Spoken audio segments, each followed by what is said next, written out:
SSC GD में जनगणना से महत्वपूर्ण बनने वाले प्रश्न। ओके। आज भारत की 2011 की जनगणना आयुक्त कौन था? भारत की 2011 की जनगणना का आयुक्त कौन था? ओके। तो इसका सही आंसर क्या होगा? Option A Vivek Joshi, option B है तुम्हारा प्रणब मुखर्जी, ऑप्शन सी है तुम्हारा सीएम चंद्र मौली, और ऑप्शन डी है तुम्हारा नसीर अहमद। ओके। तो इसका सही आंसर होगा भारत की 2011 की जनगणना आयुक्त कौन था? तो सीएम चंद्र मौली। ओके। आपका सी इज द करेक्ट आंसर। जनगणना 2011 के अनुसार निम्नलिखित में से किस भारतीय राज्य में सबसे कम जनसंख्या घनत्व है? Option A Mizoram, option B है तुम्हारा नागालैंड, ऑप्शन सी है तुम्हारा अरुणाचल प्रदेश, और ऑप्शन डी है तुम्हारा गोवा। ओके। जनगणना के अनुसार निम्नलिखित में से किस भारतीय राज्य में सबसे कम जनसंख्या घनत्व है? तो इसका सही आंसर क्या होगा फ्रेंड? इसका सही आंसर हम आपको बता देते हैं। जनगणना 2011 के अनुसार निम्नलिखित में से किस भारतीय राज्य में सबसे कम जनसंख्या घनत्व होगा? तो ये होगा अरुणाचल प्रदेश में। Okay. C is the correct answer. अगला 2011 की जनगणना 2011 की जनगणना के अनुसार भारत की कुल जनसंख्या कितनी है? Option A 108 crore, option B है तुम्हारा 121 करोड़, ऑप्शन सी है तुम्हारा 151 करोड़, और ऑप्शन डी है तुम्हारा 100 करोड़। तो 2011 की जनगणना के अनुसार भारत की कुल जनसंख्या 121 करोड़ है। Okay. B is the correct answer. अब है हमारा भारत में सबसे अधिक जनसंख्या वाला राज्य कौन सा है? तो ये तो सबको पता होगा, किसी को भी पूछ दो कि सबसे ज़्यादा जनसंख्या उत्तर प्रदेश में है। ओके। जनगणना 2011 के अनुसार निम्न में से किस राज्य में केंद्र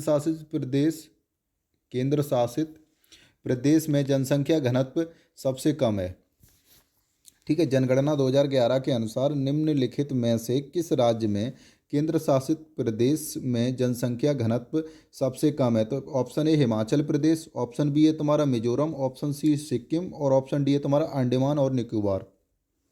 तो इसका सही आंसर होगा अंडमान और निकोबार पर जनसंख्या घनत्व इनमें से। ओके।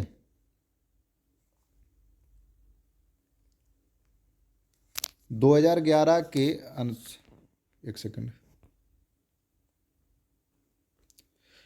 2011 के 2011 के जनगणना के अनुसार, ठीक है, किस राज्य संघ क्षेत्र में जनसंख्या घनत्व सबसे अधिक है? ठीक है ना। Option A Delhi, option B है तुम्हारा चंडीगढ़, ऑप्शन सी है तुम्हारा अंडमान और निकोबार द्वीप समूह, और ऑप्शन डी है तुम्हारा लक्षद्वीप। तो इसमें से सबसे अधिक दिल्ली में होगा, इनमें से होगा।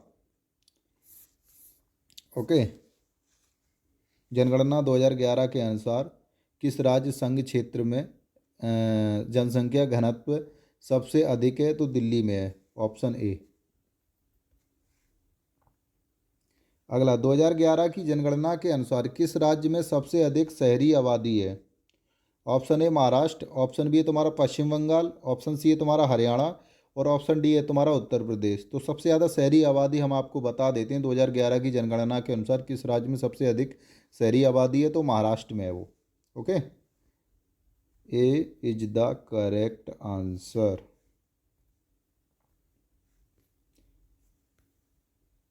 भारत की कुल जनसंख्या एक सेकंड। भारत की कुल जनसंख्या का कितना प्रतिशत उत्तर प्रदेश में रहता है?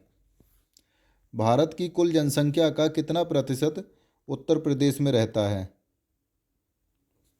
कितना प्रतिशत रहता है बताइए।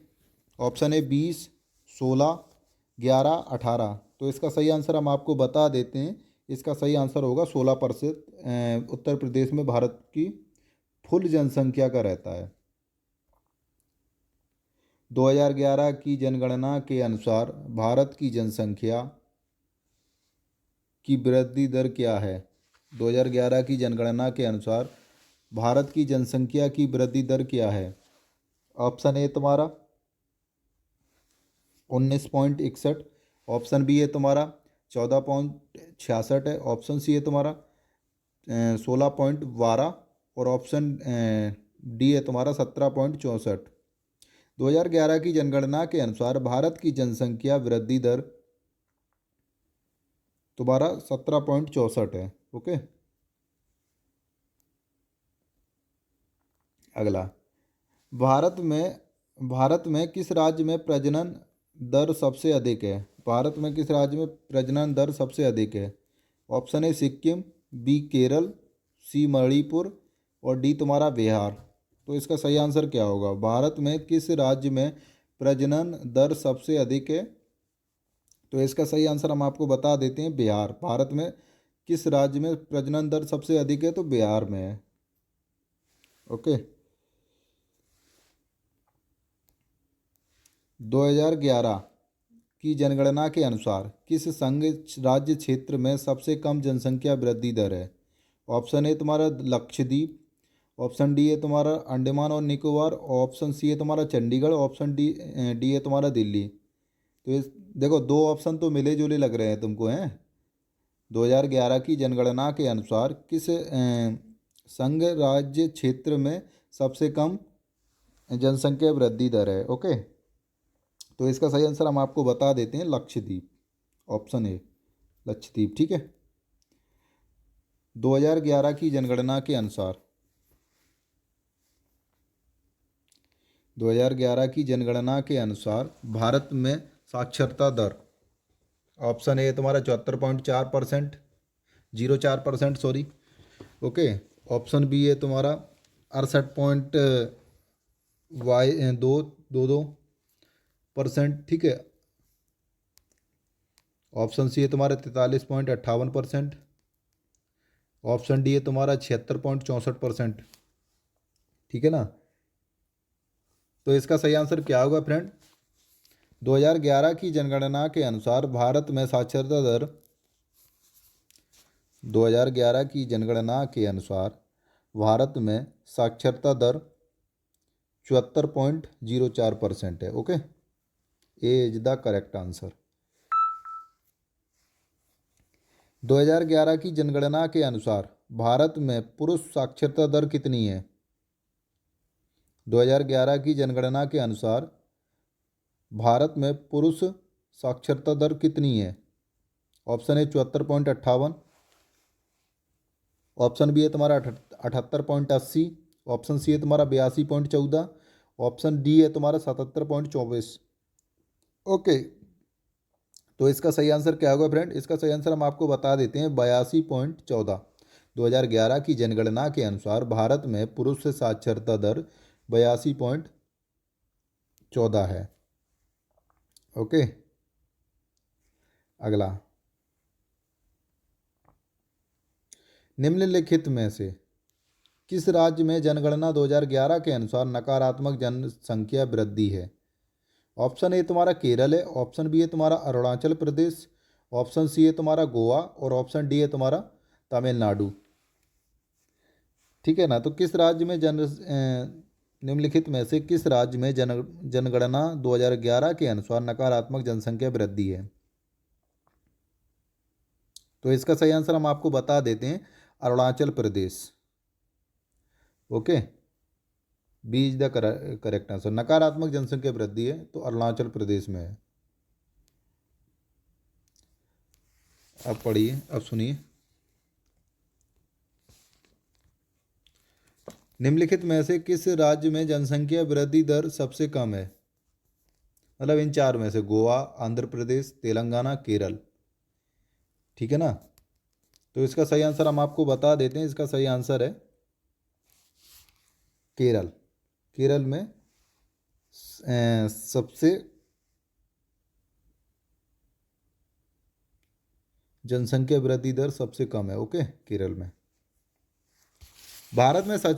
भारत में सबसे साक्षर संघ राज्य क्षेत्र कौन सा है? भारत में सबसे साक्षर संघ राज्य क्षेत्र कौन सा है? Option A Chandigarh, option B है तुम्हारा दिल्ली, ऑप्शन सी है तुम्हारा अंडमान और निकोबार, ऑप्शन डी है तुम्हारा लक्षद्वीप।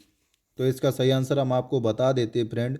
भारत में सबसे साक्षर संघ राज्य क्षेत्र कौन सा है? तो इसका सही आंसर है लक्षद्वीप। ओके। किस राज्य में लिंगानुपात सबसे ज़्यादा है? Option A Kerala, option B है तुम्हारा गोवा, ऑप्शन सी है तुम्हारा पश्चिम बंगाल, ऑप्शन डी है तुम्हारा आंध्र प्रदेश। ठीक है, तो किस राज्य में लिंगानुपात सबसे ज़्यादा है? तो केरल में सबसे ज़्यादा लिंगानुपात है। अगला है भारत में लिंगानुपात का भारत का लिंगानुपात क्या है? ऑप्शन ए तुम्हारा 890/900, ऑप्शन बी है तुम्हारा 960/1100, ऑप्शन सी है तुम्हारा 940/1000 और ऑप्शन डी है तुम्हारा 1200/900। ओके, तो इसका सही आंसर हम आपको बता देते हैं 940/1000। C is the correct answer. Okay friend, तो आपकी जितना महत्वपूर्ण प्रश्न थे जनगणना से बनने वाले एसएससी जीडी में, वो मैंने आपके कंप्लीट करा दिए हैं।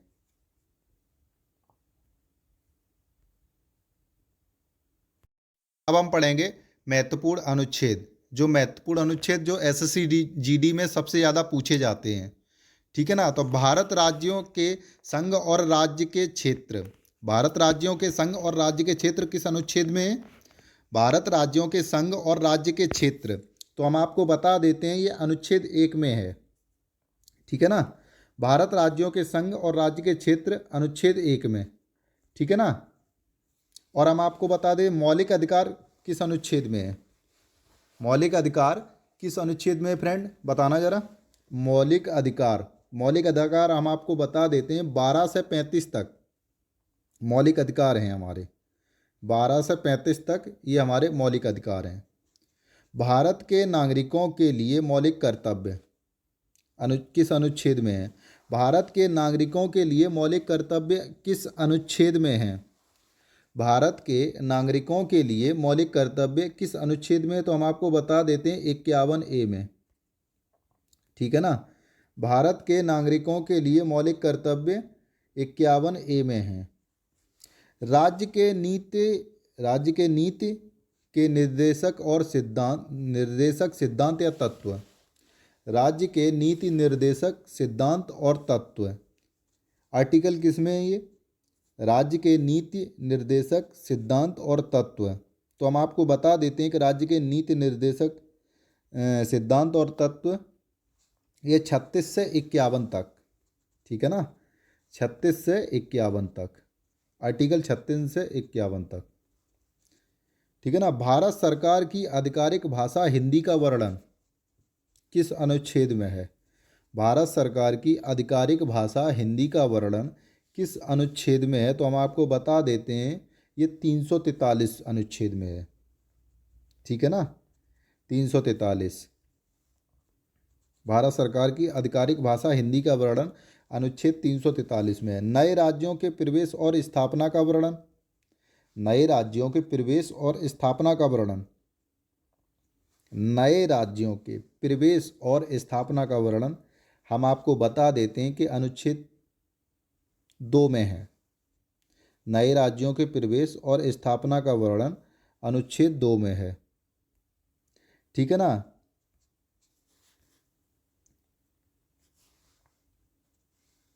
नए राज्यों के गठन और क्षेत्रों, सीमाओं या मौजूदा राज्यों के नाम में परिवर्तन का वर्णन, नए राज्यों के गठन और क्षेत्रों, सीमाओं या मौजूदा राज्यों के नाम में परिवर्तन।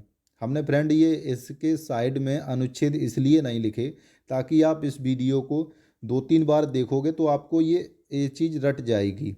ठीक है ना, इससे प्रैक्टिस भी हो रही है हमारी और आपको लिखे भी मिल रहे हैं, हम लिख के दे भी रहे हैं आपको। ठीक है ना। तो नए राज्यों के गठन और क्षेत्रों, सीमाओं या मौजूदा राज्यों के नाम में परिवर्तन, तो हम आपको बता देते हैं कि नए राज्यों के गठन और क्षेत्रों, सीमाओं या मौजूदा राज्यों के नाम में परिवर्तन अनुच्छेद 3 में है। ठीक है ना, आर्टिकल 3। ओके। संविधान के प्रारंभ में नागरिकता का वर्णन, संविधान के प्रारंभ में नागरिकता का वर्णन, संविधान के प्रारंभ में नागरिकता का वर्णन अनुच्छेद 5 में है, आर्टिकल 5 में है। आप 2x की स्पीड पे भी देख सकते हो इसको, ठीक है ना।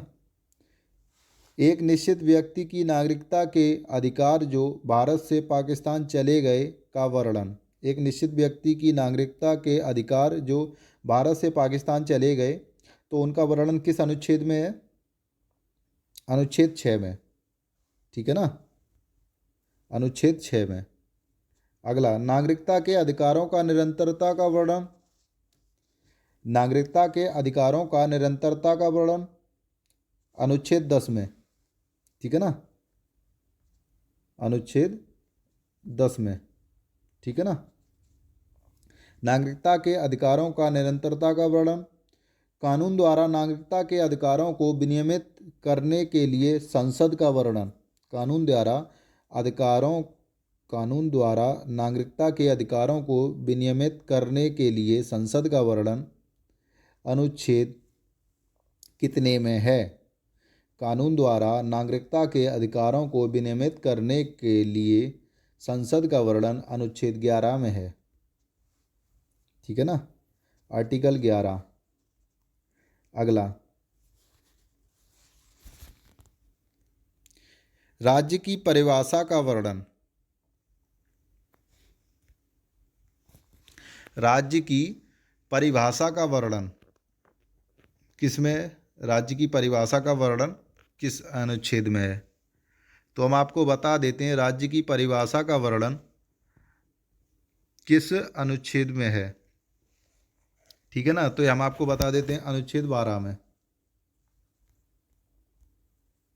ठीक है ना। राज्य की परिभाषा का वर्णन अनुच्छेद 12 में। मौलिक अधिकारों के साथ या अपमानित करने वाले कानून का वर्णन। मौलिक अधिकारों के साथ अपमानित करने वाले कानून का वर्णन अनुच्छेद। मौलिक अधिकार के साथ अपमानित करने वाले कानून का वर्णन, तो हम आपको बता देते हैं मौलिक अधिकार के साथ जो कानून में हस्तक्षेप करता है तो उसका वर्णन अनुच्छेद 13 में है, ठीक है ना। मौलिक अधिकारों के साथ या अपमानित करने वाले कानून का वर्णन अनुच्छेद 13 में है। भारत के नागरिकों का मौलिक अधिकार का वर्णन। भारत के नागरिकों का मौलिक अधिकार का वर्णन। भारत के नागरिकों का मौलिक अधिकार का वर्णन अनुच्छेद 14 से 35 तक, ठीक है ना, 14 से 35 तक। समानता के अधिकार का वर्णन अनुच्छेद 14। समानता के अधिकार का वर्णन अनुच्छेद 14। समानता के अधिकार का वर्णन अनुच्छेद 14। जैसे कानून के समक्ष समानता का अधिकार, ठीक है ना। आप इधर से पढ़ो तो सही से पढ़ा जाता है। समानता का अधिकार, फिर कानून के समक्ष समानता, ठीक है ना। तो ये चीज़ ठीक नहीं लग रहा है। कानून के समक्ष समानता का अधिकार अनुच्छेद 14, ठीक है ना, आर्टिकल 14। कानून के समक्ष समानता का अधिकार आर्टिकल 14। धर्म जाति लिंग जन्म के स्थान। धर्म जाति लिंग जन्म स्थान के आधार पर भेदभाव का निषेध का वर्णन। धर्म जाति लिंग जन्म स्थान के आधार पर भेदभाव का निषेध का वर्णन, ठीक है ना। तो इसका सही आंसर क्या होगा? धर्म जातीय लिंग जन्म स्थान के आधार पर भेदभाव का वर्णन अनुच्छेद 15 में है, ठीक है ना। सार्वजनिक रोजगार के मामलों में अवसर की समानता का वर्णन। सार्वजनिक रोजगार के मामलों में अवसर की समानता का वर्णन। सार्वजनिक रोजगार के मामलों में अवसर की समानता का वर्णन। तो इसका सही आंसर हम आपको बता देते हैं 16 आर्टिकल 16 में, ओके। समानता का अधिकार यानी कि अस्पृश्यता का उन्मूलन। समानता का अधिकार, अस्पृश्यता का उन्मूलन, समानता का अधिकार किस अनुच्छेद में है? तो हम आपको बता देते हैं अनुच्छेद 17 में, ठीक है ना, अनुच्छेद 17 में। अगला तुम्हारा समानता का अधिकार, मतलब शीर्षकों का उन्मूलन। समानता का अधिकार, शीर्षकों का उन्मूलन, समानता का अधिकार किस आर्टिकल में है? तो आर्टिकल 18 में। ठीक है ना। शीर्षकों का उन्मूलन, समानता का अधिकार आर्टिकल 18 में। स्वतंत्रता का अधिकार का वर्णन, स्वतंत्रता के अधिकार का वर्णन अनुच्छेद 19 से 22 तक। स्वतंत्रता के अधिकार का वर्णन अनुच्छेद 19 से 22 तक। अपराधों के लिए सजा के संबंध में संरक्षण का वर्णन, अपराधों के लिए सजा के संबंध में संरक्षण का वर्णन, अपराधों के लिए सजा के संबंध में संरक्षण का वर्णन तो हम आपको बता देते हैं अनुच्छेद 20 में। ठीक है ना। अपराधों के लिए सजा के संबंध में संरक्षण का वर्णन अनुच्छेद 20 में। जीवन की सुरक्षा और व्यक्तिगत स्वतंत्रता का वर्णन। ठीक है ना। शिक्षा एकांत का वर्णन, मतलब जीवन की सुरक्षा और व्यक्तिगत स्वतंत्रता का वर्णन किस अनुच्छेद में है? सही है ना। जीवन की स्वतंत्रता, जीवन की सुरक्षा और व्यक्तिगत स्वतंत्रता शिक्षा का एकांत का वर्णन अनुच्छेद 21 में है।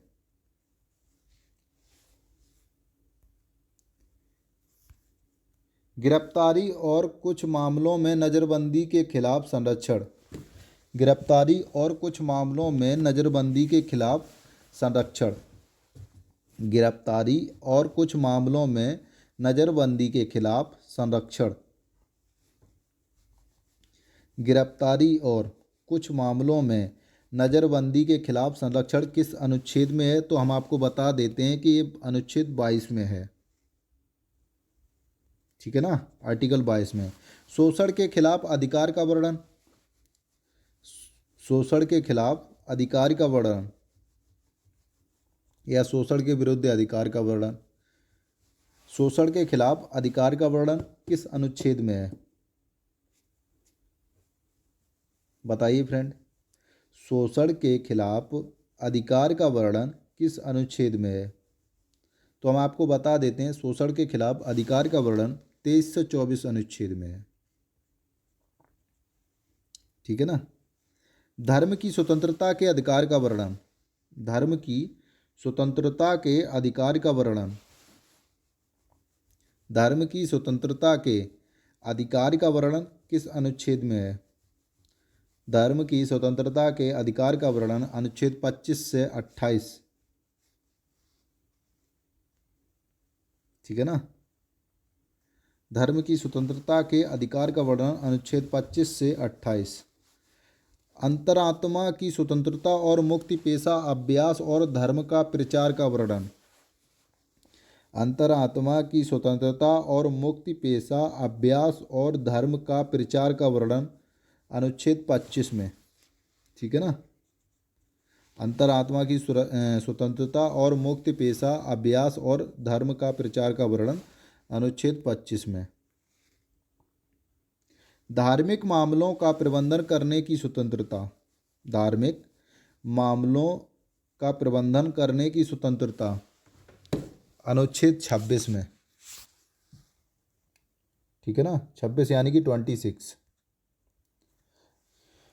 धार्मिक मामलों का प्रबंधन करने की स्वतंत्रता। ठीक है ना। अनुच्छेद 26 में। किसी विशेष धर्म के प्रचार के लिए करों का भुगतान करने की स्वतंत्रता, किसी विशेष धर्म के प्रचार के लिए करों का भुगतान करने की स्वतंत्रता। तो इसका सही आंसर हम आपको बता देते हैं। इसका सही आंसर है अनुच्छेद 27 में दिया है। किसी विशेष धर्म के प्रचार के लिए करों का भुगतान करने की स्वतंत्रता अनुच्छेद 27 में। ठीक है ना। अनुच्छेद 27 में। धार्मिक शिक्षा में भाग लेने के स्वतंत्र, धार्मिक शिक्षा में भाग लेने से स्वतंत्रता का वर्णन, धार्मिक शिक्षा में भाग लेने के हित से धार्मिक शिक्षा में भाग लेने से स्वतंत्रता का वर्णन अनुच्छेद 28 में। धार्मिक शिक्षा के धार्मिक शिक्षा में भाग लेने से स्वतंत्रता का वर्णन किस अनुच्छेद में है? तो अनुच्छेद 28 में है। अल्पसंख्यकों के हित का संरक्षण का वर्णन, अल्पसंख्यकों के हित का संरक्षण का वर्णन अनुच्छेद किस में है? अल्पसंख्यकों के शिक्षण हित का अल्पसंख्यकों के हित का संरक्षण का वर्णन अनुच्छेद 29 में है। ठीक है ना। अगला, अल्पसंख्यकों को शिक्षा संस्थानों की स्थापना और प्रशासन का अधिकार का वर्णन, अल्पसंख्यकों को शिक्षा संस्थानों की स्थापना और प्रशासन का अधिकार का वर्णन किस अनुच्छेद में है? तो अनुच्छेद 30 में है। संपत्ति का अधिकार निरस्त कर दिया, ये हमारा अनुच्छेद 31 में था। ठीक है ना, ये निरस्त कर दिया गया। मौलिक अधिकारों के प्रवर्तन के उपाय किस अनुच्छेद में? मौलिक अधिकारों के प्रवर्तन के उपाय किस अनुच्छेद में है? तो अनुच्छेद 32 में। ठीक है, संपत्ति का अधिकार अब मौलिक अधिकार नहीं रहा है। सही है ना। ये संसद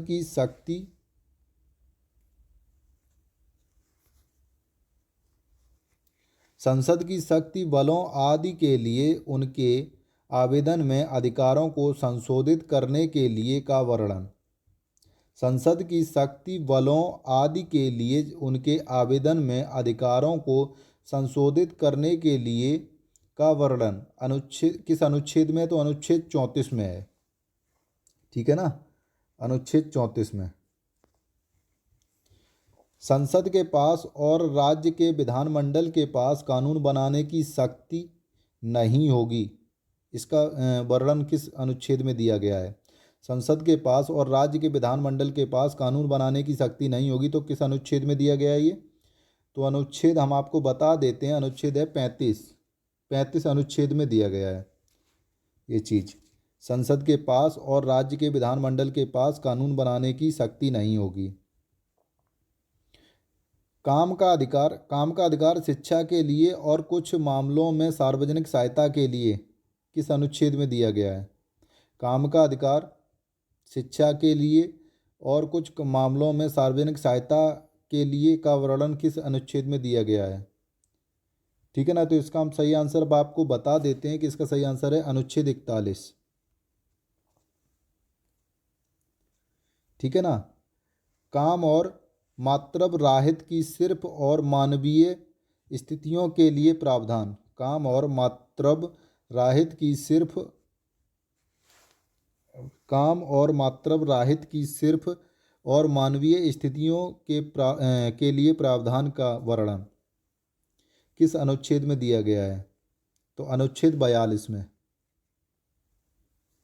उद्योगों के प्रबंधन में श्रमिकों की भागीदारी किस अनुच्छेद में दी गई है? उद्योगों के प्रबंधन में श्रमिकों की भागीदारी किस अनुच्छेद में दिए गई है? तो हम आपको बता देते हैं, अनुच्छेद 43A। ठीक है ना, 43A। अगला है नागरिकों के लिए समान नागरिक संहिता, नागरिकों के लिए समान नागरिक संहिता। ठीक है, किस अनुच्छेद में दी गई है? तो अनुच्छेद 44 में।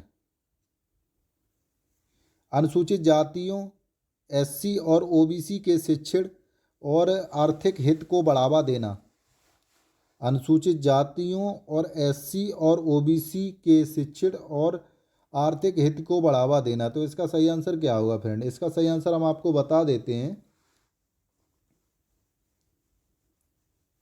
अनुच्छेद 46। ठीक है ना। राज्य का कर्तव्य पोषण का स्तर और जीवन स्तर को बढ़ाने के लिए सार्वजनिक स्वास्थ्य में सुधार करना है।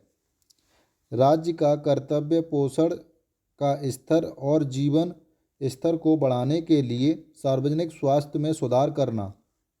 इसका सही आंसर क्या होगा?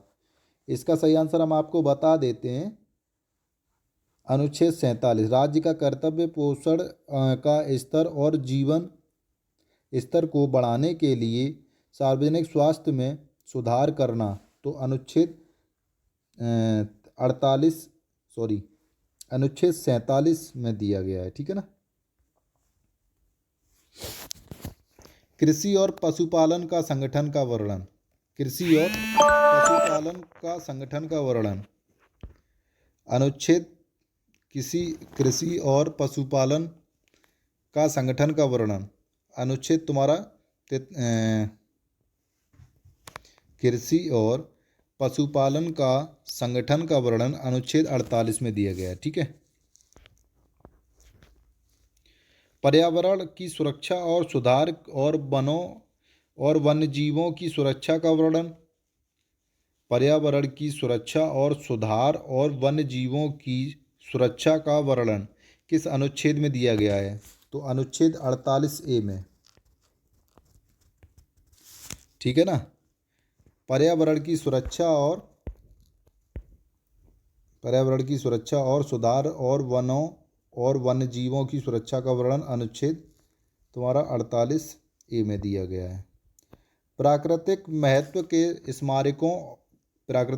के स्मारकों और स्थानों और वस्तुओं का संरक्षण का वर्णन।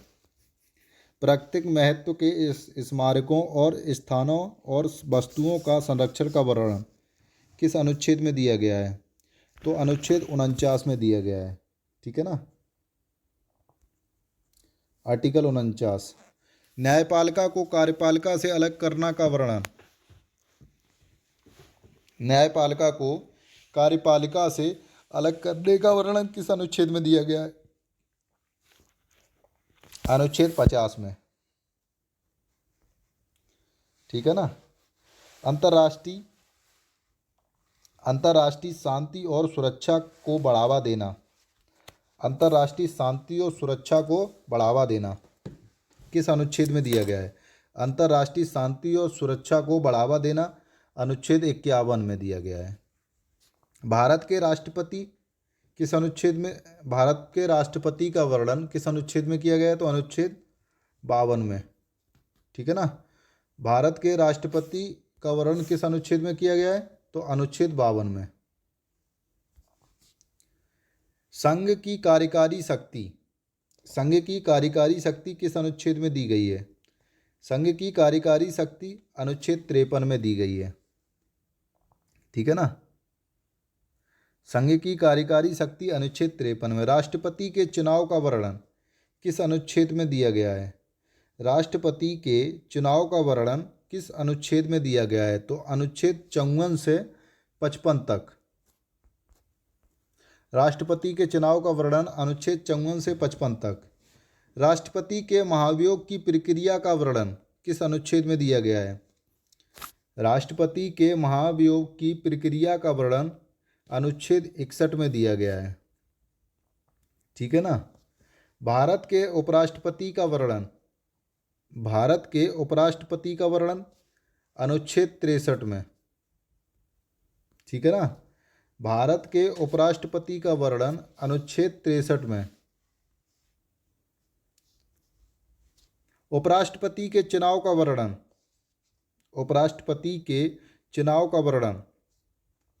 अनुच्छेद 66 में। उपराष्ट्रपति के चुनाव का वर्णन अनुच्छेद 66 में। राष्ट्रपति की शक्तियों को क्षमा का वर्णन राष्ट्रपति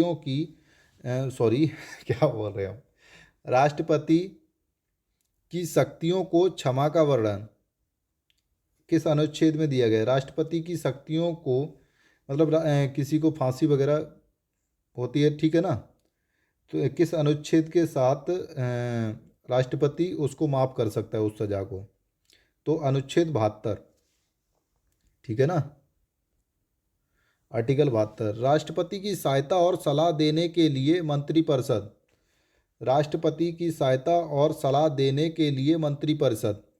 इसका सही आंसर हम आपको बता देते हैं, अनुच्छेद 74।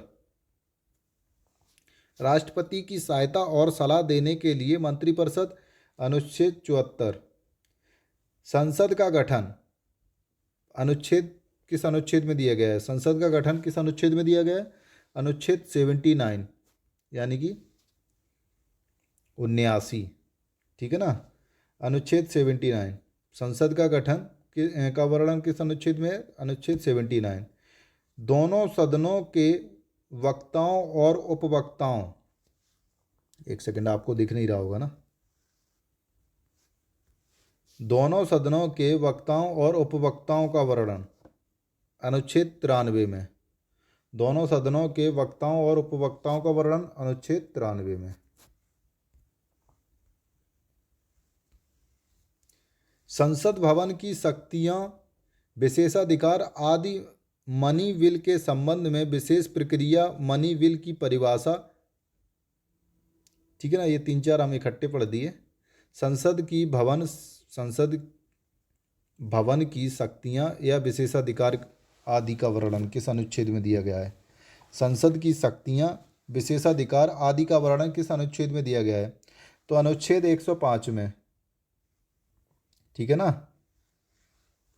मनी बिल के संबंध में विशेष प्रक्रिया का वर्णन, मनी बिल के संबंध में विशेष प्रक्रिया का वर्णन किस अनुच्छेद में दिया गया है? तो अनुच्छेद 109 में, ठीक है ना। मनी बिल की परिभाषा किस अनुच्छेद में दी गई है? मनी बिल की परिभाषा किस अनुच्छेद में दी गई है? मनी बिल की परिभाषा अनुच्छेद 110 में दी गई है, ठीक है ना। वार्षिक वित्तीय बजट का वर्णन, वार्षिक वित्तीय बजट का वर्णन किस अनुच्छेद में दिया गया है? अनुच्छेद 112। वार्षिक वित्तीय बजट का वर्णन अनुच्छेद 112, ठीक है ना।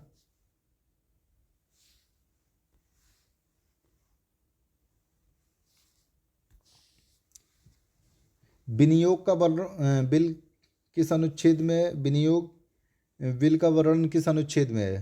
तो अनुच्छेद 114 में। विनियोग बिल का वर्णन अनुच्छेद 114, ठीक है ना। संसद के अविकास के दौरान अध्यादेशों का प्रचार, संसद के अविकास के दौरान अध्यादेशों का प्रचार करने के लिए राष्ट्रपति की शक्तियों का वर्णन, संसद के अविकास के दौरान अध्यादेशों का प्रचार करने के लिए राष्ट्रपति की शक्तियों का वर्णन किस अनुच्छेद में दिया गया है? तो अनुच्छेद 123 में, ठीक है ना। सर्वोच्च न्यायालय की स्थापना किस अनुच्छेद में दी गई है? सर्वोच्च न्यायालय की स्थापना किस अनुच्छेद में दी गई? तो अनुच्छेद 124 में। सर्वोच्च न्यायालय की स्थापना किस अनुच्छेद में दी गई? तो अनुच्छेद 124 में। सुप्रीम कोर्ट में अपील के लिए विशेष पत्ते किस अनुच्छेद में दी गए हैं?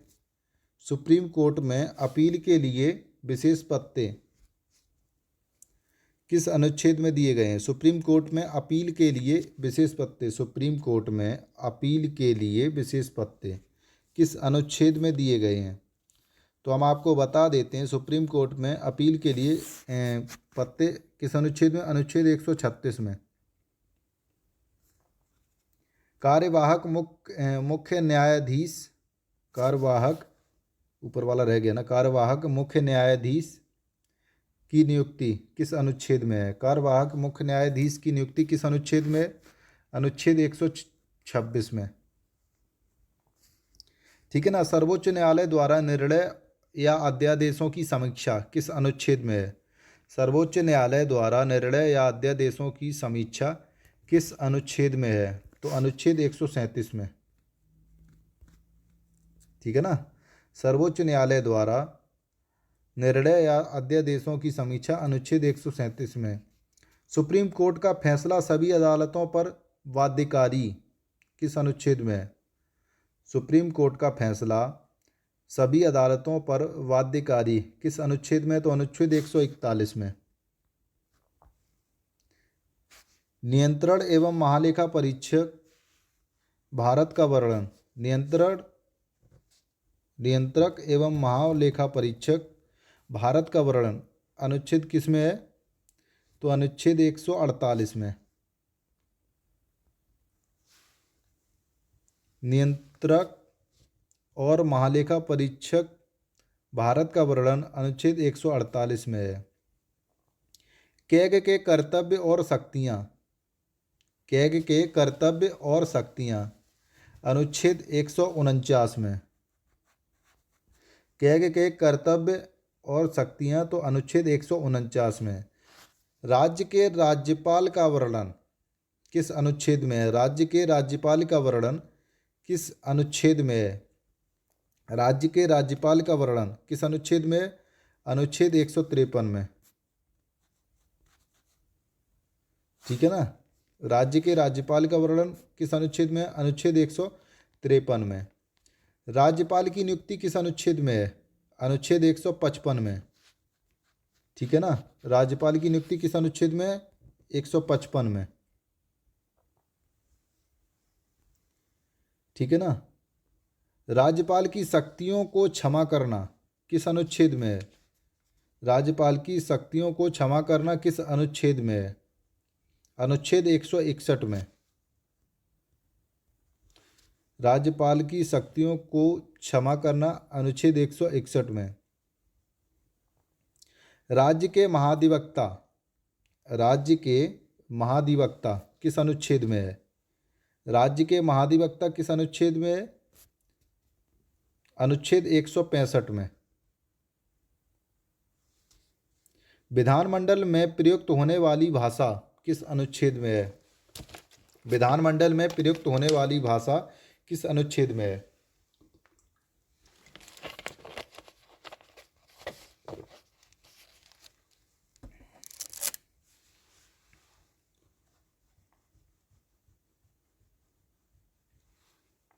ठीक है ना। विधानमंडल में प्रयुक्त होने वाली भाषा किस अनुच्छेद में है?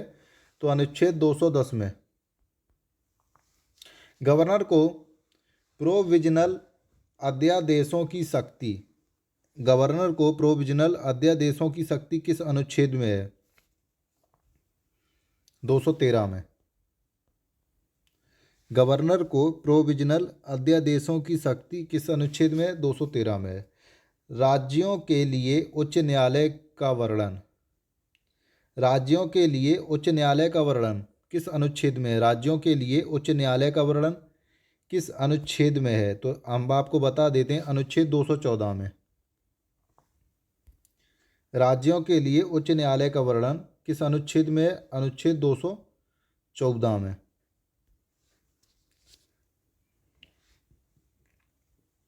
उच्च न्यायालयों की शक्ति कुछ रिट जारी करने के लिए का वर्णन किस अनुच्छेद में है? ठीक है ना। उच्च न्यायालयों की शक्ति कुछ रिट जारी करने के लिए का वर्णन किस अनुच्छेद में है? तो हम आपको बता देते हैं फ्रेंड कि इसका वर्णन है अनुच्छेद 226 में। ठीक है ना। अनुच्छेद 226 में, आर्टिकल 226। जिला जजों की नियुक्ति का वर्णन किस अनुच्छेद में है? जिला जजों की नियुक्ति का वर्णन किस अनुच्छेद में है? तो हम आपको बता देते हैं, अनुच्छेद 233 में। जिला जजों की नियुक्ति का वर्णन किस अनुच्छेद में है? अनुच्छेद 233 में।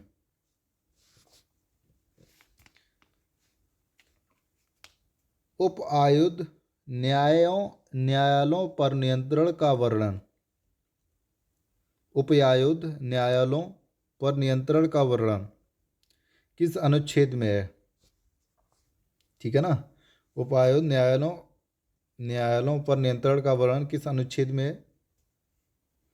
अनुच्छेद 235। केंद्र शासित प्रदेश का प्रशासन का वर्णन, केंद्र शासित प्रदेशों का प्रशासन का वर्णन किस अनुच्छेद में है? केंद्र शासित प्रदेशों का प्रशासन का वर्णन अनुच्छेद 239 में है। ठीक है ना। केंद्र शासित प्रदेश, ठीक है, इनका वर्णन अनुच्छेद 239 में। कुछ केंद्र शासित प्रदेशों के लिए नियम बनाने के लिए राष्ट्रपति की शक्ति, कुछ केंद्र शासित प्रदेश के लिए नियम बनाने के लिए राष्ट्रपति की शक्ति किस अनुच्छेद में है? तो अनुच्छेद 240 में। ठीक है ना, अनुच्छेद 240 में। अगला, केंद्र शासित प्रदेशों के लिए उच्च न्यायालय का वर्णन। केंद्र शासित प्रदेशों के लिए उच्च न्यायालय का वर्णन किस अनुच्छेद में है? तो अनुच्छेद 241। पंचायतों का वर्णन किस अनुच्छेद में है? पंचायतों का वर्णन किस अनुच्छेद में है? अनुच्छेद 243 A-O। ठीक है, इसमें ए से लेके ओ तक पंचायतों का वर्णन अनुच्छेद 243 ए से लेके ओ तक का वर्णन है। नगर पालिकाओं का वर्णन किस अनुच्छेद में है? अनुच्छेद 243 में। नगर पालिकाओं का वर्णन किस अनुच्छेद में है? अनुच्छेद 243 में। एक सेकंड, ठीक है ना, आर्टिकल 243 पी से लेके ZG, P-ZG नगर पालिकाओं का वर्णन 243 PZG तक है। ओके। अनुसूचित जाति और क्षेत्र का वर्णन, अनुसूचित जाति और जनजाति क्षेत्र का वर्णन किस अनुच्छेद में है? तो हम आपको बता देते हैं कि अनुच्छेद 244 में। अनुसूचित जाति और जनजाति क्षेत्र का वर्णन अनुच्छेद 244 में। संघ और राज्यों के बीच संबंध का वर्णन, संघ और राज्यों के बीच संबंध का वर्णन अनुच्छेद 245 में से 263 तक। एक सेकंड, 245 से 263 तक संघ और राज्यों के बीच का संबंध का वर्णन। ठीक है ना, भारत और राज्यों के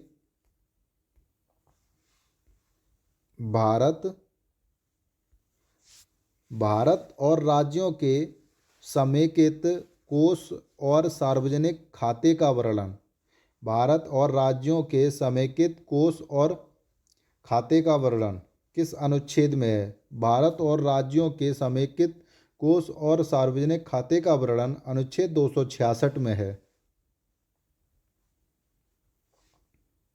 ठीक है ना, संघ द्वारा शुल्क लगाए गए लेकिन राज्यों द्वारा एकत्रित और विनियोजित किए गए, इसका वर्णन किस अनुच्छेद में है? संघ द्वारा शुल्क लगाए गए लेकिन राज्यों द्वारा एकत्रित और विनियोजित किए गए।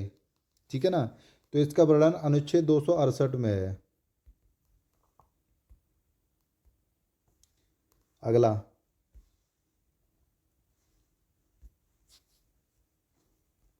ठीक है ना, संघ द्वारा शुल्क लगाए गए लेकिन राज्यों द्वारा एकत्रित और विनियोजित किए गए, तो इसका वर्णन अनुच्छेद 268 में। संघ द्वारा लगाया गया और वसूला जाता है, संघ द्वारा लगाया और वसूला जाता है लेकिन राज्यों को सौंपा जाता है, तो ये किस अनुच्छेद में दिया गया है? संघ द्वारा लगाया और वसूला जाता है लेकिन राज्यों को सौंपा जाता है, तो इसका सही आंसर क्या होगा फ्रेंड? किस अनुच्छेद में दिया गया है? तो अनुच्छेद हम आपको बता देते हैं, अनुच्छेद 269, 269।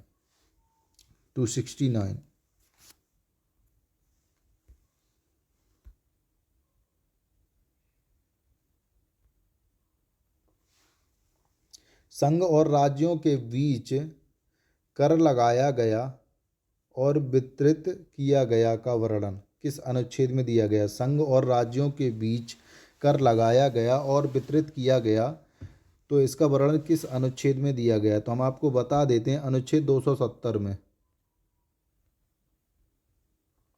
ठीक है ना, अनुच्छेद 270 में संघ और राज्यों के बीच कर लगाया गया और वितरित किया गया, तो अनुच्छेद 270 में।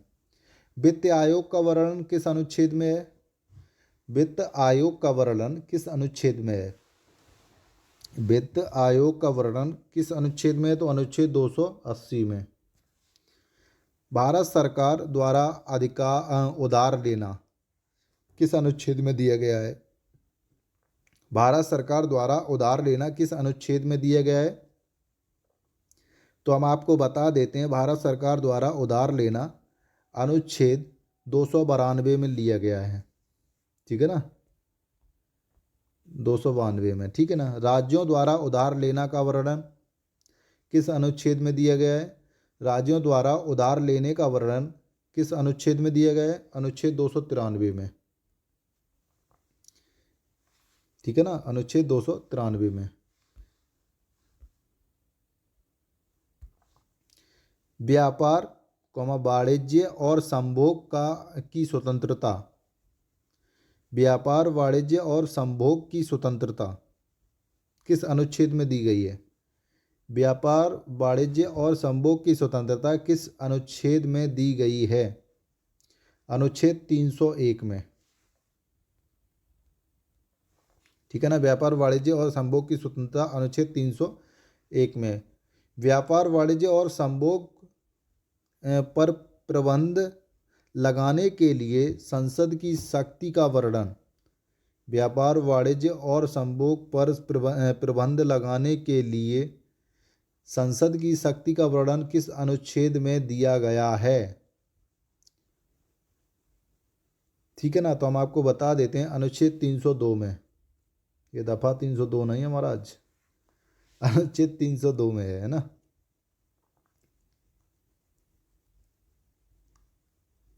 संघ या राज्य की सेवा करने वाले व्यक्तियों की सेवा की भर्ती और शर्तों का वर्णन किस अनुच्छेद में दिया गया है? संघ या राज्यों की सेवा करने वाले व्यक्तियों की सेवा की भर्ती और शर्तों का वर्णन किस अनुच्छेद में दिया गया है? तो ये हम आपको बता देते हैं अनुच्छेद 209 309 में। ठीक है। अखिल भारतीय सेवाओं का वर्णन। अखिल भारतीय सेवाओं का वर्णन किस अनुच्छेद में दिया गया है? अखिल भारतीय सेवाओं का वर्णन अनुच्छेद 312 में दिया गया है। अखिल भारतीय सेवाओं का वर्णन अनुच्छेद 312 में दिया गया है। संघ और राज्यों के लिए सार्वजनिक सेवा आयोग का वर्णन। संघ और राज्यों के लिए सार्वजनिक सेवा आयोग का वर्णन किस अनुच्छेद में दिया गया है? संघ और राज्यों के लिए सार्वजनिक सेवा आयोग का वर्णन किस अनुच्छेद में दिया गया है? अनुच्छेद 315 में। निर्वाचन आयोग में निहित होने वाले चुनावों का अधीक्षण, निर्देशन और नियंत्रण का वर्णन किस अनुच्छेद में दिया गया है? निर्वाचन आयोग में निहित होने वाले चुनावों का अधीक्षण और निर्देशन और नियंत्रण का वर्णन किस अनुच्छेद में दिया गया है? निर्वाचन आयोग में निहित होने वाले चुनावों का अधीक्षण, निर्देशन और नियंत्रण का वर्णन अनुच्छेद 324 में दिया गया है। ठीक है ना। धर्म, जाति या जाति या लिंग के आधार पर किसी व्यक्ति को शामिल करने या विशेष मतदाता सूची में शामिल करने का दावा करने के लिए कोई व्यक्ति अयोग्य नहीं होगा का वर्णन किस अनुच्छेद में दिया गया है? धर्म, जाति या लिंग के आधार पर किसी व्यक्ति को शामिल करने या विशेष मतदाता सूची में शामिल करने का दावा करने के लिए कोई व्यक्ति अयोग्य नहीं होगा का वर्णन किस अनुच्छेद में दिया गया है? तो अनुच्छेद 325 में। ठीक है ना, अनुच्छेद 325 में। ओके। एससी और एसटी के लिए राष्ट्रीय आयोग का वर्णन। एससी और एसटी के लिए राष्ट्रीय आयोग का वर्णन किस अनुच्छेद में दिया गया है? तो हम आपको बता देते हैं अनुच्छेद 338 में। ठीक है ना। पिछड़े वर्गों की, ठीक है ना, पिछड़े वर्गों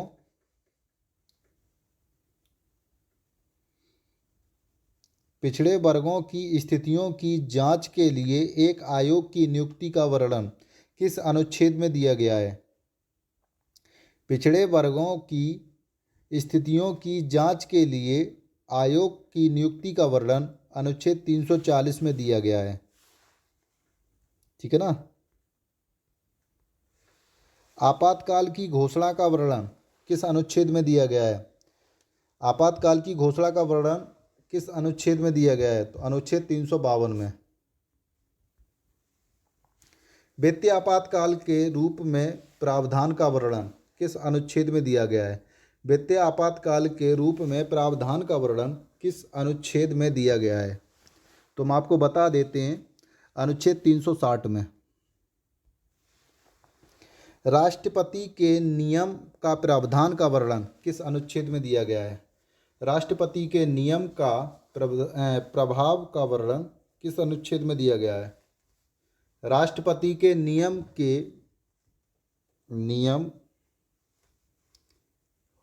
का प्रभाव का वर्णन किस अनुच्छेद में दिया गया है? तो हम आपको बता देते हैं कि इसका सही आंसर होगा अनुच्छेद 356। ओके।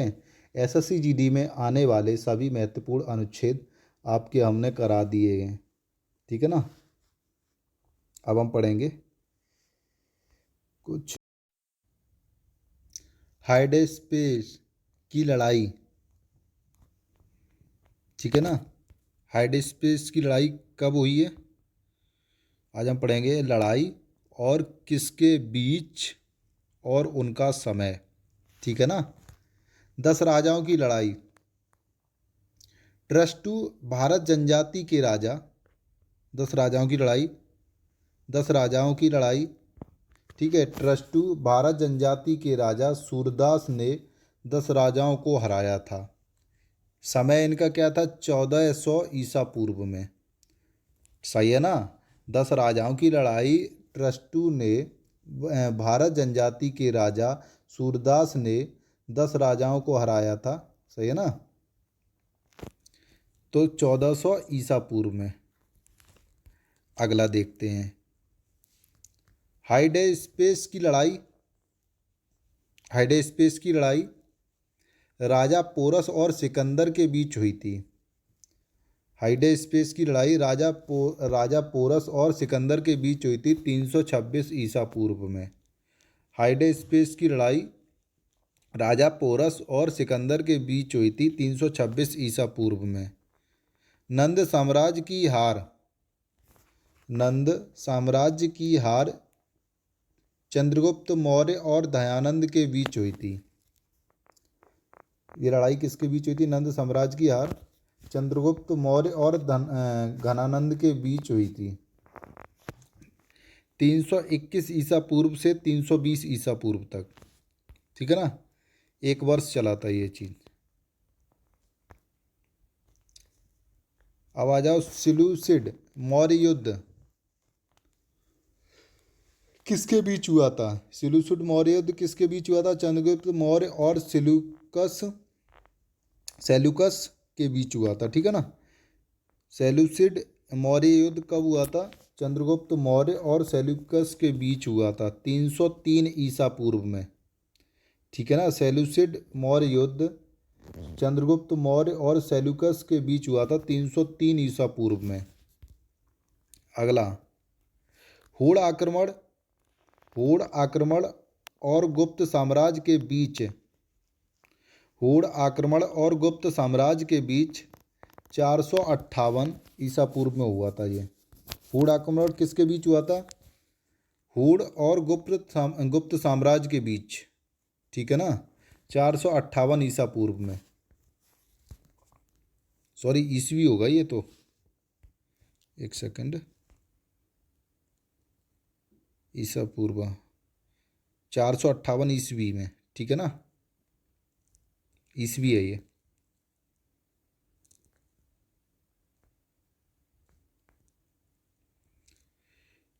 पुल्लूर की लड़ाई।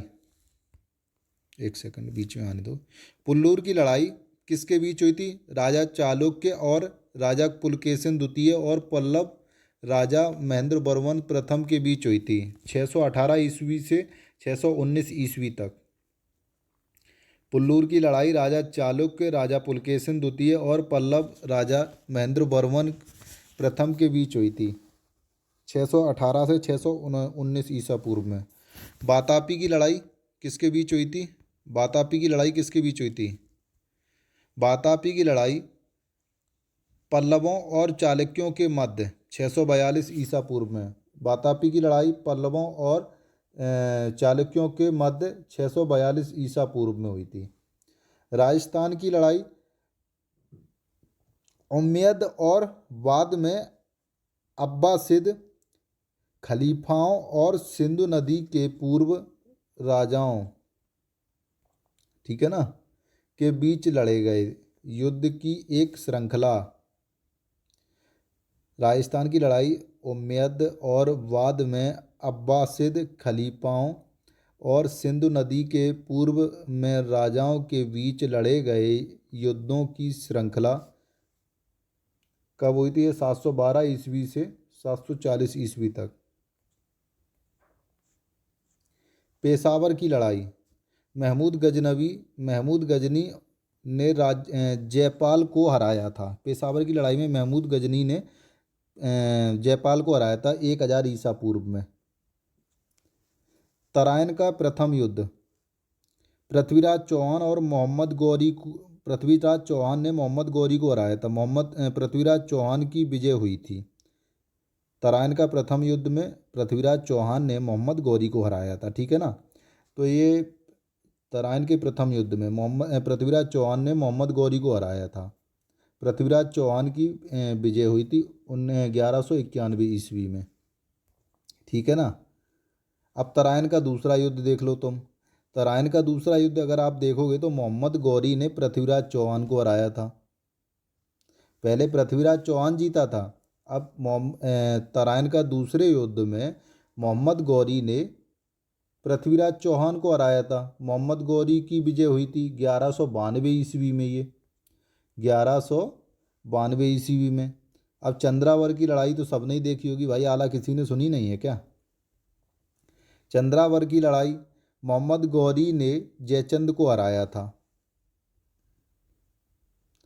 चंद्रावर की लड़ाई मोहम्मद गौरी ने जयचंद को हराया था। तो ये आपके 1194 ईस्वी में। पानीपत की पहली लड़ाई पानीपत की पहली लड़ाई कब हुई थी? बाबर ने इब्राहिम लोदी को हराया था 1526 ईस्वी में। बाबर ने इब्राहिम लोदी को हराया था 1526 ईस्वी में। खानवा की लड़ाई खानवा की लड़ाई खानवा की लड़ाई मुगल बादशाह बाबर ने मेवाड़ के राणा सांगा को हराया था। खानवा की लड़ाई मुगल बादशाह बाबर ने मेवाड़ के राणा सांगा को हराया था 1527 ईस्वी में, ठीक है ना। चंदेरी की लड़ाई बाबर ने चंदेरी के, ठीक है ना, चंदेरी की लड़ाई हम आपको बता देते हैं। बाबर ने चंदेरी के मेदिनी राय को हराया था। बाबर ने चंदेरी के मेदिनी राय को हराया था 1528 ईस्वी में। घाघरा या गोगरा का युद्ध बोलते हैं जिसको, बाबर ने अफगानों को हराया था 1529 ईस्वी में। घाघरा और गोगरा का युद्ध मतलब बाबर ने 1529 ईस्वी में किनको हराया था? तुम्हारे अफगानों को हराया था, ठीक है ना। चौसा की लड़ाई की बात करते हैं हम। शेरशाह सूरी और मुगल बादशाह हुमायूं को हराया था। शेरशाह सूरी ने मुगल बादशाह हुमायूं को हराया था। ये हारते ही रहे ज़्यादातर हुमायूं। ये 1539 में चौसा की लड़ाई में मतलब शेरशाह सूरी ने मुगल बादशाह हुमायूं को हराया था। कन्नौज या बिलग्राम की लड़ाई की बात करें हम, कन्नौज या बिलग्राम की लड़ाई की बात करें तो शेरशाह सूरी ने मुगल बादशाह हुमायूं को हराया था। कन्नौज या बिलग्राम की लड़ाई शेरशाह सूरी ने मुगल बादशाह हुमायूं को हराया था। पानीपत की दूसरी लड़ाई अकबर ने हेमू को हराया, ठीक है। पानीपत की दूसरी लड़ाई अकबर ने हेमू को हराया 1556 ईस्वी में। और कन्नौज या बिलग्राम की लड़ाई 1540 ईस्वी में हुमायूं को हराया था, मुगल बादशाह हुमायूं को, ठीक है ना। 1540 ईस्वी में शेरशाह सूरी ने। बनहट्टी या तल्लीकोट की लड़ाई, दक्कन के सल्तनों ने विजयनगर के साम्राज्य को हराया था 1565 ईस्वी में। अरे जो बलहट्टी या तल्लीकोटी की लड़ाई है ना, दक्कन के दक्कन की सल्तनतों ने विजयनगर साम्राज्य को हराया था 1565 ईस्वी में। सही है ना भैया। हल्दी घाटी का युद्ध की बात करते हैं हम आपको, तो मानसिंह प्रथम के नेतृत्व में मुगल सम्राट अकबर की सेना ने महाराणा प्रताप को हराया था। हल्दी घाटी का युद्ध मानसिंह प्रथम के नेतृत्व में मुगल सम्राट अकबर की सेना ने महाराणा सांगा को हराया था 1526 ईस्वी में। करतारपुर की लड़ाई, गुरु हरगोबिंद सिंह के नेतृत्व में 1635 ईस्वी में। करतारपुर की लड़ाई की बात करते हैं तो गुरु हरगोबिंद सिंह के नेतृत्व ने मुगल सम्राट शाहजहां और सिखों के बीच हुआ था। ठीक है, 1635 में। ठीक है ना। करतारपुर की लड़ाई गुरु हरगोबिंद सिंह के नेतृत्व में मुगल साम्राज्य शाहजहां और सिखों के बीच हुआ था। ओके। समूहगढ़ की लड़ाई की बात करते हैं, हम आपको बता देते हैं कि सिखों मतलब शाहजहां का सबसे बड़ा पुत्र था दारा सिंगो और उसके दो छोटे भाइयों औरंगजेब और मुराद बख्श मुगल सम्राट। ठीक है ना। समूहगढ़ की लड़ाई दारा सिंको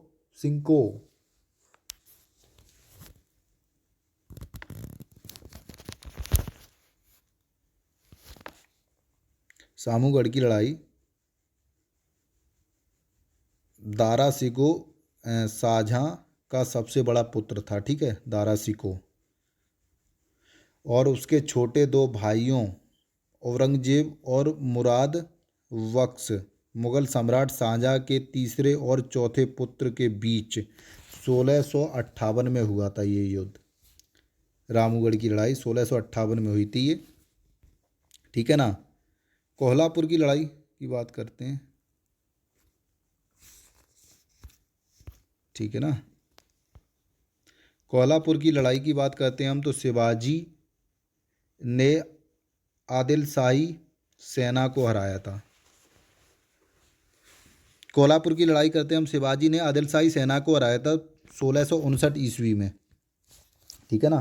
कोल्हापुर की लड़ाई में शिवाजी ने आदिल शाह को हराया था 1659 ईस्वी में। ठीक है ना भैया। पुरंदरी की लड़ाई की बात करते हैं तो मुगल सेना के ने शिवाजी को हराया था। पुरंदरी की लड़ाई की बात करते हैं तो मुगल सेना ने शिवाजी को हराया था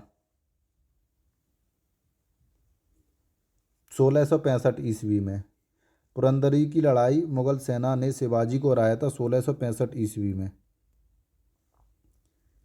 सिंहगढ़ की लड़ाई की बात करते हैं तो मुगल साम्राज्य और मराठा साम्राज्य के बीच 1670 ईस्वी में।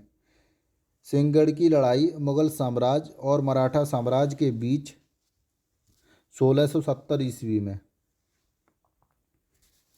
भोपालगढ़ की लड़ाई मुगल सेना ने शिवाजी को हराया था 1669 ईस्वी में। भोपालगढ़ की लड़ाई मुगल सेना ने शिवाजी को हराया था 1679 ईस्वी में। ठीक है, 79 ईस्वी में, 69 में नहीं है। भोपालगढ़ की लड़ाई मुगल सेना ने शिवाजी को हराया था 1679 ईस्वी में। पालखेड़ की लड़ाई की बात करते हैं, मराठों ने निजाम को हराया था 1728 ईस्वी में। ये हम आपको पक्का बता देते हैं। पालखेड़ की लड़ाई मराठों ने निजाम को हराया था 1728 ईस्वी में। मंदासौरी की लड़ाई की बात करते हैं, हम आपको बताते हैं मल्हार राव होलकर मराठा नेता जो थे। ठीक है, मल्हार होलकर मराठा नेता थे जो ने मतलब जयसिंह जो राजपूत शासक को हराया था, जयसिंह था जो एक राजपूत शासक था, उसको हराया था 1732 ईस्वी में। ठीक है ना भैया, 1732 ईस्वी में हराया था।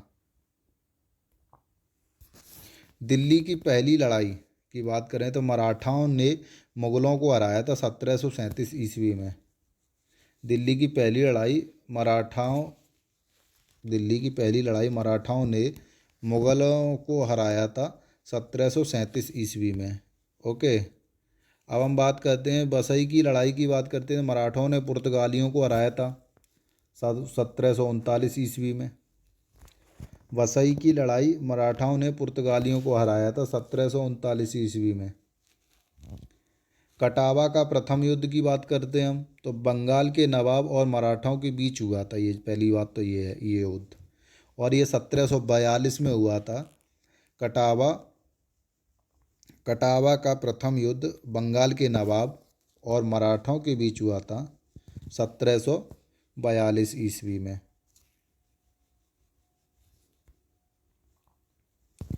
कटावा का दूसरा युद्ध बंगाल के नवाब और मराठों के बीच हुआ था। ठीक है ना, ये 1745 में हुआ था। कटावा का दूसरा युद्ध बंगाल के नवाब और मराठों के बीच में हुआ था, ये 1745 में हुआ था। प्रथम कर्नाटक युद्ध की बात करते हैं तो ब्रिटिश फ्रांसीसी सेनाओं के बीच 1746 से 1748 ईस्वी तक। प्रथम कर्नाटक युद्ध की बात करते हैं हम तो ब्रिटिश और फ्रांसीसी सेनाओं के बीच 1746 से 1748 ईस्वी तक। सही है ना भैया। और दूसरा कर्नाटक युद्ध की बात करो तुम तो ब्रिटिश सेना ने फ्रांसीसी सेना को हराया था। जो दूसरा कर्नाटक युद्ध हुआ था हमारा, तो ब्रिटिश सेना ने फ्रांसीसी सेना को हराया था। तो ये तुम्हारा 1749 से 1754 तक चला था ये युद्ध। अब प्लासी का युद्ध की बात करते हैं तो ब्रिटिश सेना ने बंगाल के नवाब सिराजुद्दौला को हराया था 1757 ईस्वी में। प्लासी का दूसरा युद्ध की सॉरी एक ही युद्ध हुआ। प्लासी का युद्ध की बात करते हैं तो ब्रिटिश सेना ने बंगाल के नवाब सिराजुद्दौला को हराया था 1757 ईस्वी में। वांडीवास की लड़ाई की बात करते हैं तो ब्रिटिश और फ्रांसीसी सेनाओं के बीच 1760 ईस्वी में। वांडीवास की वांडीवास की बात करते हैं तो 18 ब्रिटिश और फ्रांसीसी सेनाओं के बीच 1760 ईस्वी में। पानीपत की तीसरी लड़ाई की बात करते हैं तो अफगानिस्तान के राजा अहमद शाह अब्दाली ने मराठा साम्राज्य को हराया था। पानीपत की हम तीसरी लड़ाई की बात करते हैं तो अफगानिस्तान के राजा अहमद शाह अब्दाली ने हराया था 1761 ईस्वी में। ठीक है ना। बक्सर की लड़ाई की बात करते हैं। बक्सर की लड़ाई हेक्टर मुनरो, एक सेकंड और जूम करते हैं तो ज़्यादा हो रहा है। बक्सर की लड़ाई की बात करते हैं हम तो बक्सर की लड़ाई हेक्टर मुनरो के नेतृत्व वाली ब्रिटिश ईस्ट इंडिया कंपनी और बंगाल के नवाब मीर कासिम की संयुक्त सेना के बीच अवध के नवाब और मुगल बादशाह शाह आलम सेकंड ने 1764 में हुआ था ये युद्ध। सही है ना। बक्सर की लड़ाई हेक्टर मुनरो के नेतृत्व वाली ब्रिटिश ईस्ट इंडिया कंपनी और बंगाल के नवाब मीर कासिम की संयुक्त सेना के बीच अवध के नवाब और मुगल बादशाह शाह आलम के बीच हुआ था। ये शाह आलम बीच मतलब सेकंड थे शाह आलम, ठीक है, मुगल बादशाह शाह आलम सेकंड के बीच हुआ था 1764 में। ठीक है ना। प्रथम आंग्ल मैसूर युद्ध मैसूर सल्तनत और ईस्ट इंडिया कंपनी के बीच हुआ था 1767 से 1769 तक। प्रथम आंग्ल मैसूर युद्ध ईस्ट इंडिया कंपनी और मैसूर के सल्तनत के बीच हुआ था 1767 से 1769 तक ये चला था युद्ध, ये 2 साल चला था। प्रथम रोहिल्ला की लड़ाई की बात करते हैं हम 1773 से 1774 तक।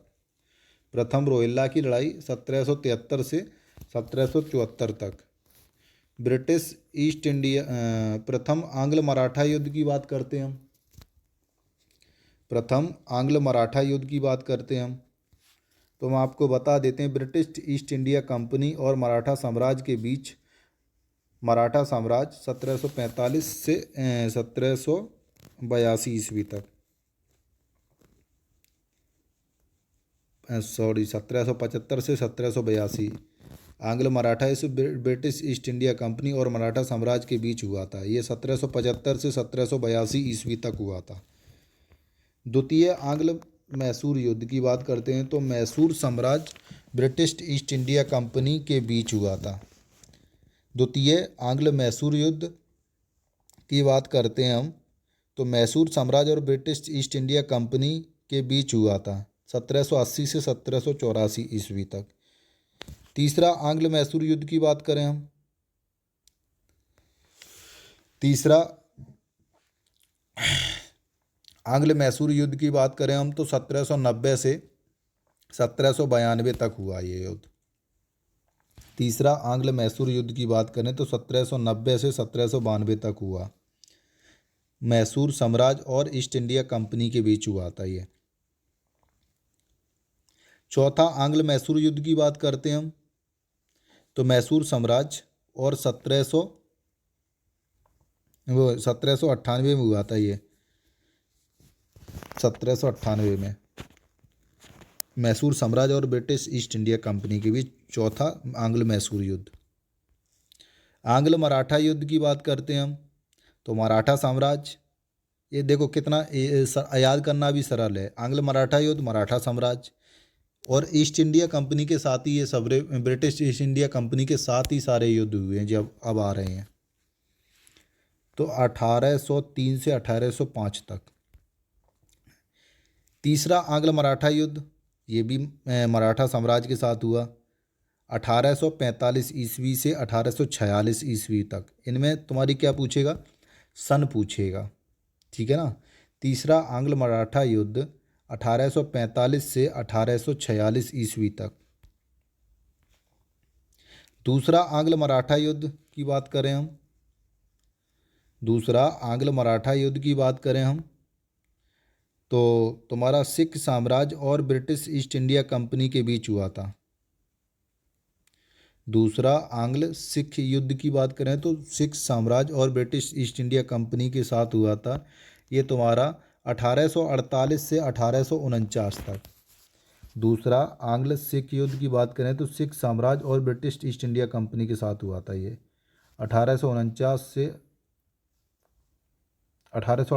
1849 तक, ठीक है ना। तो आपके ये महत्वपूर्ण जितने भी युद्ध थे एसएससी जीडी में पूछे जाते हैं उनको मैंने सभी को करा दिया है।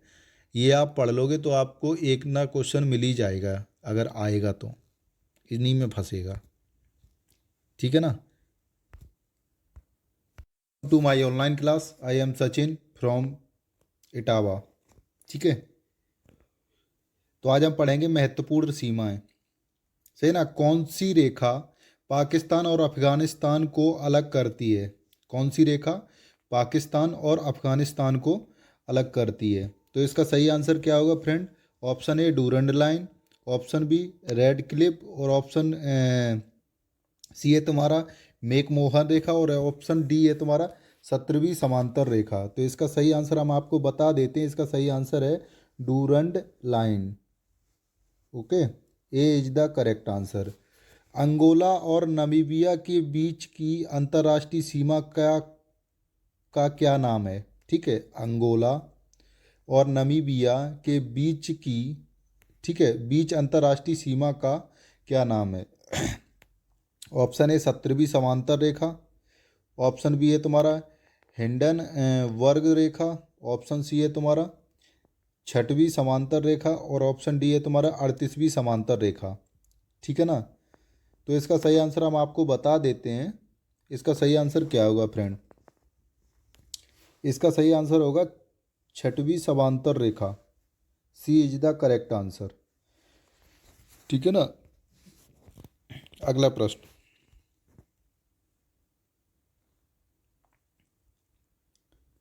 अगला प्रश्न है मेरा डॉट डॉट डॉ मतलब पोलैंड और जर्मनी के बीच की सीमा रेखा कौन सी है।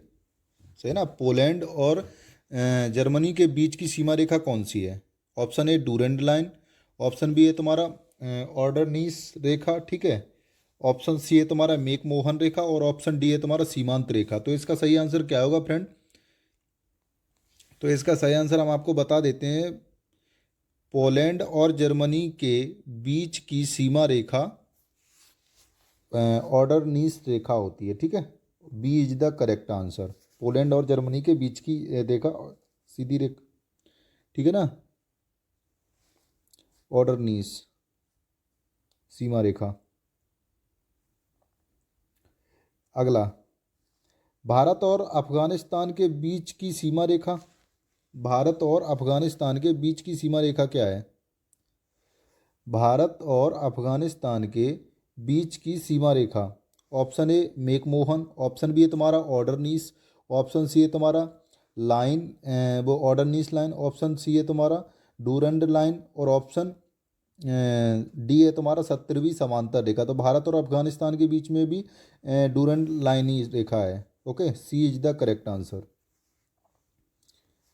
अगला प्रश्न है मेरा, जर्मनी और फ्रांस के बीच अंतर्राष्ट्रीय सीमा, जर्मनी और फ्रांस के बीच अंतर्राष्ट्रीय सीमा, ऑप्शन ए 24वीं समांतर रेखा, ऑप्शन बी है तुम्हारा ऑर्डरनीस लाइन और ऑप्शन सी है तुम्हारा डूरंड रेखा और ऑप्शन डी है तुम्हारा सिगफ्रीड लाइन, ठीक है ना। तो जर्मनी और फ्रांस के बीच अंतर्राष्ट्रीय सीमा कौन सी है? 24, तो इसका सही आंसर हम आपको बता देते हैं फ्रेंड, इसका नाम है Siegfried line. Okay, D is the correct answer. अक्षांश के समांतर कौन सा उत्तर कोरिया और दक्षिण कोरिया को अलग करता है? Option A Mason Dixon line, या 26वीं समांतर रेखा, या 38वीं समांतर रेखा, या डूरंड रेखा। तो इसका सही आंसर क्या होगा फ्रेंड? इसका सही आंसर हम आपको बता देते हैं, इसका सही आंसर होगा 38वीं समांतर रेखा। Okay, C is the correct answer. अगला, चीन और भारत के बीच की सीमा रेखा कौन सी है? चीन और भारत के बीच की सीमा रेखा कौन सी है? Option A McMahon line, option B है तुम्हारा डूरंड, ऑप्शन सी है तुम्हारा मेडिसिन लाइन और एक क्या है red Cliff. Okay, option D है तुम्हारा। तो इसका सही आंसर क्या होगा फ्रेंड? इसका सही आंसर हम आपको बता देते हैं कि चीन और भारत के बीच की सीमा रेखा मैकमोहन लाइन है। Okay, McMahon line. अगला, उत्तर और वियतनाम और उत्तर वियतनाम और दक्षिण वियतनाम के बीच की सीमा रेखा को किसने परिभाषित किया था, ठीक है ना। उत्तर वियतनाम और दक्षिण वियतनाम के बीच की सीमा रेखा को किसने परिभाषित किया था? तो इसका ऑप्शन ए 17वीं समांतर रेखा ने, ऑप्शन बी है तुम्हारा मेडिसिन लाइन और ऑप्शन सी है तुम्हारा 39वीं समांतर रेखा ने और ऑप्शन डी है तुम्हारा 49वीं समांतर रेखा ने। तो इसका सही आंसर फ्रेंड क्या होगा? इसका सही आंसर होगा उत्तर वियतनाम और दक्षिण वियतनाम के बीच की सीमा रेखा को किसने परिभाषित किया था? तो 17वीं समांतर रेखा ने। ओके, 17वीं समांतर रेखा ने। अगला, संयुक्त राज्य अमेरिका और कनाडा के बीच की सीमा कौन सी है? संयुक्त राज्य अमेरिका और कनाडा के बीच की सीमा कौन सी है? तो इसका सही आंसर क्या होगा फ्रेंड? इसका सही आंसर हम आपको बता देते हैं, ऑप्शन ए 17वीं समांतर रेखा, ऑप्शन बी है तुम्हारा हिंडनबर्ग रेखा और ऑप्शन सी है 39वां समांतर रेखा, ऑप्शन डी है McMahon Rekha.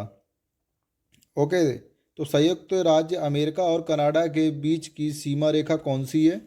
McMahon Rekha. Okay, D is the correct answer. अगला,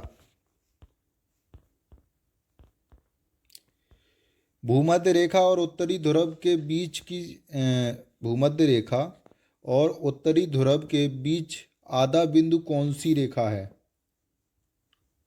भूमध्य रेखा और उत्तरी ध्रुव के बीच आधा बिंदु कौन सी रेखा है? तो इसका सही आंसर हम आपको बता देते हैं। भूमध्य रेखा और उत्तरी ध्रुव के बीच आधा बिंदु कौन सा रेखा है? ऑप्शन ए 45वां समांतर रेखा, ऑप्शन बी है तुम्हारा 26वें समांतर रेखा, ऑप्शन सी है 64वां समांतर रेखा और ऑप्शन डी है तुम्हारा डूरंट लाइन रेखा। तो 10 का क्या होगा? ए 45वां समांतर रेखा। ओके, इतनी आपकी महत्वपूर्ण समांतर रेखाएं थी, वो आज मैंने करा दी हैं।